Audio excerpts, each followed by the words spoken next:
Sa mga idol, good morning sa ating lahat. Welcome ulit sa ating YouTube channel.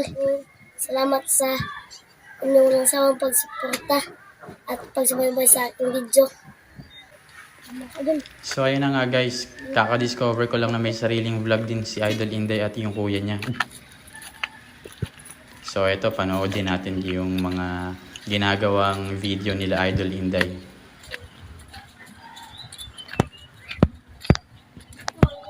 Sir, Ano? ito pag masok So ito. gumagawa pala sila ng mga prank Yan lang? sa Idol Inday. So, okay ganito. Pag mashoot ko yan, sa akin ang Tingnan isang natin daan. yung gagawin ni Idol Inday. Eh, huwag binti. Pwede malapit. Maraming kalokohan din pala talaga to si Ah? Idol Inday eh. Ayaw.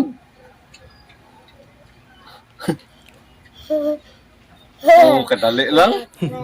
Kadali lang. Sa akin nga tunay. Papa, Ayun na. Ito mga ka-idol, ang dali lang mga ka-idol. Manalo pa tayo mga ka-idol, tapos may pira pa 100. Tapos madali lang pinapagawa niya. Akin na to. Ayun na guys, ito na yung totoong balak ni Idol Inday. Pambiling pampers mga idol.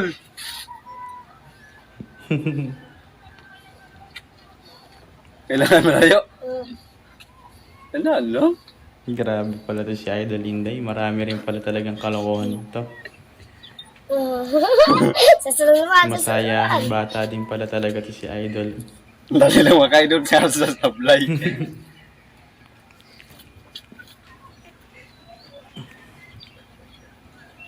Oh! So mga idol. Sa akin na 100. Dali ang mukha mo. Ngayon. Takbo ka na, Idol Inday.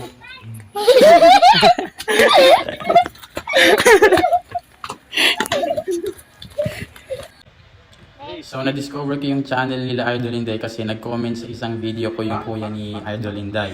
So, ayun, tinignan ko rin yung channel niya. And, ayun, hindi pa nga ganun kadami yung subscribers nila guys. So, supportahan din natin si na Idol Inday yung sarili niyang vlog at ng kuya niya. So gagawin po namin lahat mga ka-idol para lang mapatawa kayo at mapasaya. So sa lahat po na nagtatanong mga ka-idol kung saan nakatira si Idol Inday, papakita ko po sa inyo. So ayun mga ka-idol. So, tara guys, Bali, mag-house dyan po, raid tayo ng bahay Ang bahay ni ko mga Idol ka-idol, Inday. dyan po nakatira si Idol Inday. Ipapakita ko po yung loob namin mga ka-idol. Kung saan matutulog si Idol Inday. Nagpapagawa ng bahay sila Idol Inday, may hollow block sa gilid eh. Pakita mo Day kung saan ka matutulog Day.